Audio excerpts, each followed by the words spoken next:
que demandariam muito mais investigação apropriada e todos os recursos que o Estado pudesse dar, do que questionar a oportunidade que a sociedade tem de retirar, naquele momento do evento do crime, as anotações necessárias. E eu vou me fazer uma observação aqui. A ministra Carmen Lúcia, no Supremo Tribunal Federal, ainda era presente lá o ministro Gonzaga Beluso, que foi desembargador aqui do Tribunal de Justiça, depois foi para o Supremo Tribunal Federal, ele não tinha ido embora. E, num determinado momento mais preciso da sua reflexão, a ministra Carmen Lúcia discutindo sobre a possibilidade de fazer valer, não é, o termo circunstanciado de polícia. E lá pelas tantas, o ministro Peluso, que passou pelo Tribunal de Alçada Criminal, que tem histórico como excelente magistrado, ele lá pelas tantas ele fez uma correção importantíssima, que passa batido sobre todos, porque as pessoas não convivem a realidade do dia a dia da ponta da linha. Viu, Capano? Essa é uma coisa que tem que ser considerada. Lá pelas tantas, a Carmen Lúcia falou, agora nós temos um modelo novo, o termo circunstanciado de polícia, e, portanto, vamos discutir a quem compete desenvolver isso. Gente, a Polícia Militar coleta dados, quem lembra disso, né? Eu sou mais velhinho aqui, o Coronel Correia de Carvalho, sabe das coisas que nós conhecemos do passado. O policial andava com uma bolsa preta de couro e ali ele tinha 2 talonários. Um de multa, porque algumas pessoas faziam algumas barbaridades, e um modelo reduzidinho de coleta de ocorrência, que eles chamavam, na época, de talão de ocorrência. Historicamente. Lá vem o Beluso e fala o seguinte, caríssima ministra, a senhora talvez desconheça, mas o policial em São Paulo, há mais de 100 anos, coleta as informações que ficam arquivadas na Polícia Militar de São Paulo, a antiga Força Pública. Entendeu? Não entendi. A coleta de dados que tem relevância para a prática do crime, adiantou o Peluso, é aquela da presença da autoridade policial do Estado que recebeu investidura para coletar essas informações. O resto é mentira, ministra. Isso foi um nome novo que o juridiquês inventou para nominar aquilo que se faz há muito tempo, e não é só no Brasil que se faz isso no mundo. Ora, doutor Fernando e outros aqui presentes, que acreditam e têm fé na boa vontade e no interesse de fazer aquilo que é melhor, daquele que é mais humilde, que é o policial da ponta da linha. E, como eu disse, está aviltado, desmoralizado. Esse policial, essas pessoas, esses investigadores, na verdade, eles sabem o que precisa a sociedade coletar de dados, porque é inerente àquilo que eu falei do Aristóteles, do mínimo de intelectualidade, no mínimo possível de conhecimento. No mínimo. A razão transcende a qualquer tipo de conclusão que vocês façam. Como eu disse, eu estive no mundo. Eu fui para a França. A polícia francesa, tal como nós conhecemos hoje, ela começou como sendo uma polícia em 1190. Todas as polícias europeias são copiadas originariamente do que posteriormente se chamou gendarmerie. Só para vocês terem uma ideia, o nome dela inicialmente era Maréchaussée. Maréchaussée, era um nome que se dava na França a esta categoria. Em 1667, já disse aqui o Dr. Roth, ela mudou de nome, passou a ser gendarmerie. E todas, eu tenho aqui a relação dos estados, né, independentes europeus, desde a Albânia, né, até outros estados mais complexos, como, por exemplo, Portugal.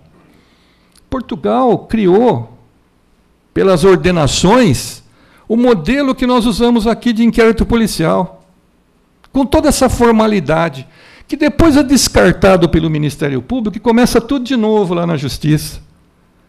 Mas que povo cretino é esse que não muda isso?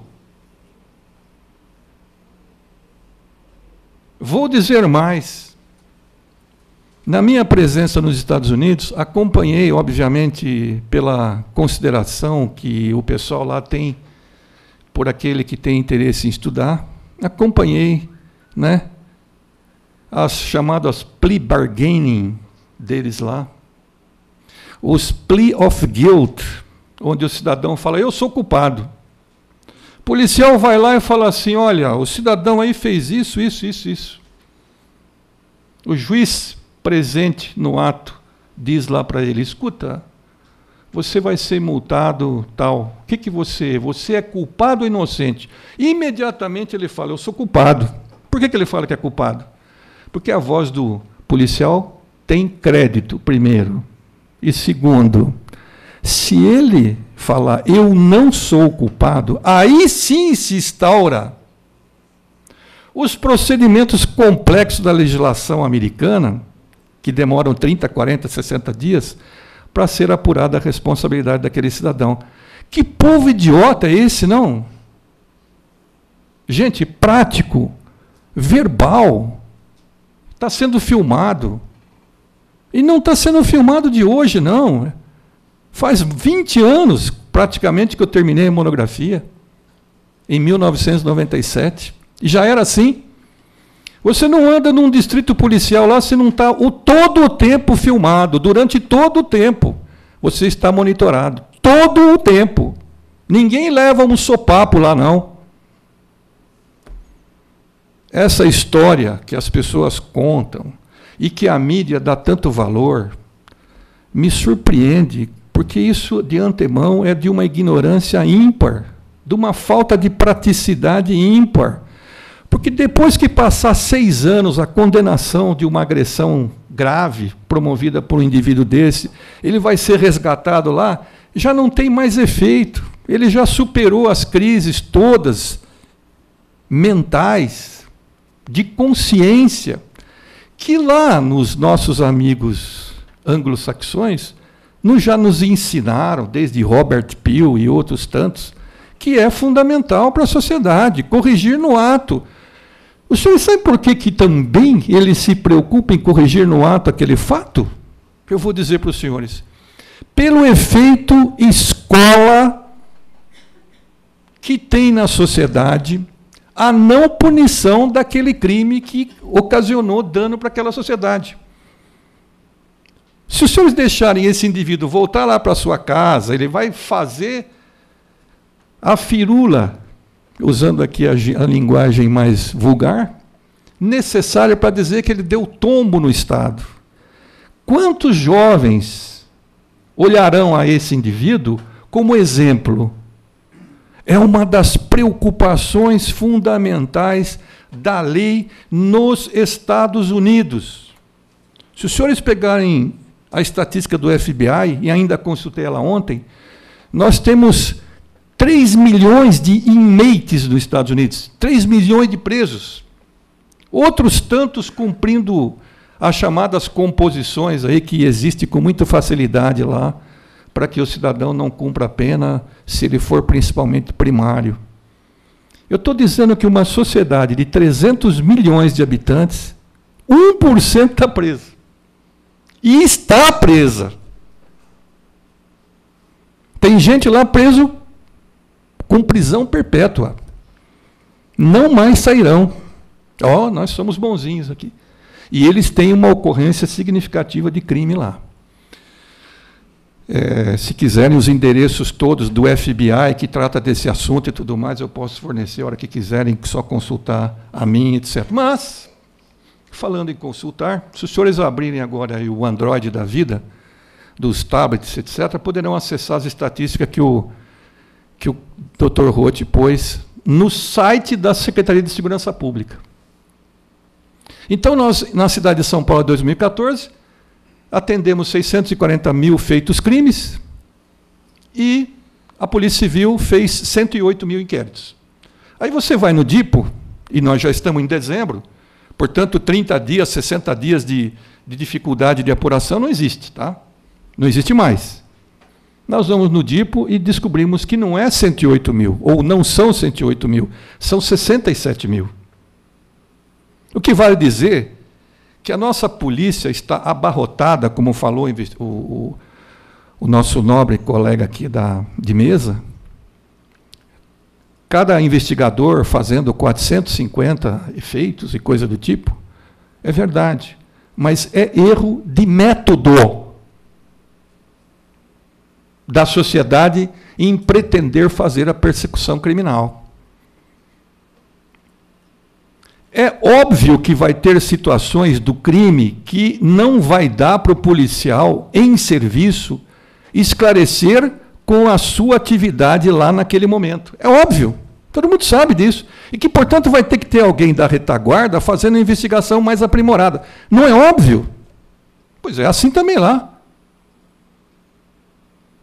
E qual é a dificuldade da compreensão de que isso vai produzir o resultado que interessa à sociedade brasileira?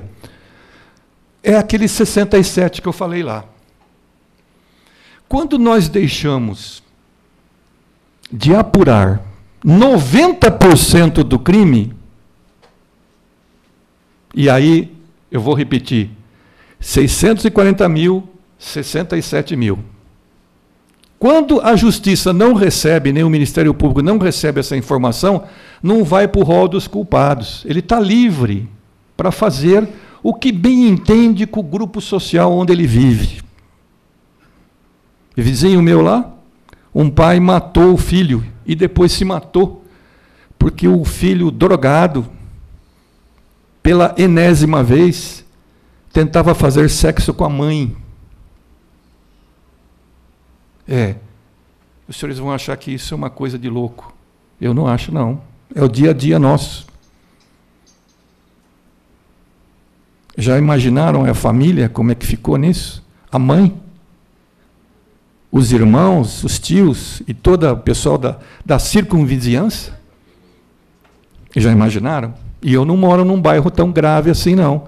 Tão periférico assim, não. O que me preocupa em demasia é que esses 90% de crimes que não estão esclarecidos coincide com os 67% de reincidência de nós entregarmos de novo o mesmo indivíduo para que a polícia tome providência e para que a justiça prenda em definitivo. Os senhores estão falando de direitos humanos e estão esquecendo algumas particularidades fundamentais. Tudo tem limite. Eu não estou enxugando o gelo. Eu estou tentando enxugar o mar. Eu, policial, estou tentando enxugar o mar. Estou passando a flanelinha lá em Santos. A coisa é tão grave, tão absurdamente inaceitável, que falar em direitos humanos, sem conhecer esta particularidade da mínima garantia que o Estado tem de fazer o seu trabalho superficial em relação a direitos humanos, é uma grande piada. Não é sem esse motivo, com esses argumentos que nós estamos apresentando aqui, que a Comissão Parlamentar de Inquérito, tocada pela esquerda no Congresso Nacional, que apurava homicídios praticados na periferia contra jovens pobres e negros, entendeu, por esponte dela, depois das nossas apresentações e das nossas provas, nós levamos a esse pessoal, fomos lá, humildemente, ser ouvido e com as nossas provas, as nossas estatísticas. Por incrível que possa parecer, o alvo era detectar na periferia os homicídios promovidos pelos policiais militares contra jovens pobres e negros. Esse era o alvo. Se os senhores consultarem os anais do Congresso Nacional, se surpreenderão que, passado e ouvidas todas as palavras, todas as pessoas, a própria CPI sugeriu, promoveu, escreveu uma emenda constitucional para que fosse adotado de imediato, aspas, em caráter de urgência, no Brasil, o ciclo completo de polícia. Não é uma panaceia o ciclo completo de polícia. Mas, gente, é um excelente começo. Se hoje nós temos algumas gravidades sendo apuradas por polícias que devem fazer realmente a investigação sobre esses desvios comportamentais graves, como tem a Lava Jato e tudo mais, é porque, lá na base, nós não fazemos nem contra os homicídios. Querem a prova disso? 160 homicídios por dia? Gente, isto é abaixo daquilo que seria o aceitável entre uma sociedade politicamente organizada. É absolutamente inaceitável isso.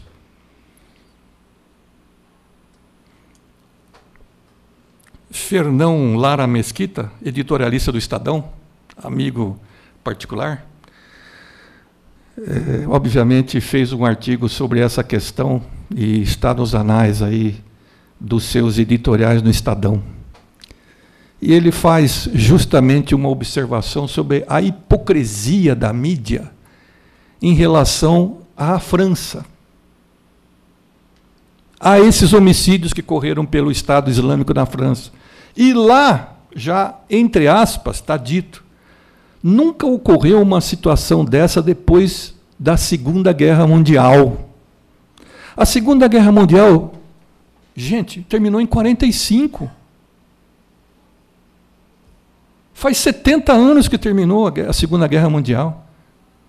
Nós temos isso todo dia. Nós somos hipócritas demais. Por quê? Eu vou dizer para os senhores, dado a ritualística implementada pelo inquérito policial, que foi adotado aqui em 1941, quando da vigência do Código de Processo Penal, eu vou dizer para os senhores, o modelo nosso de inquérito policial tinha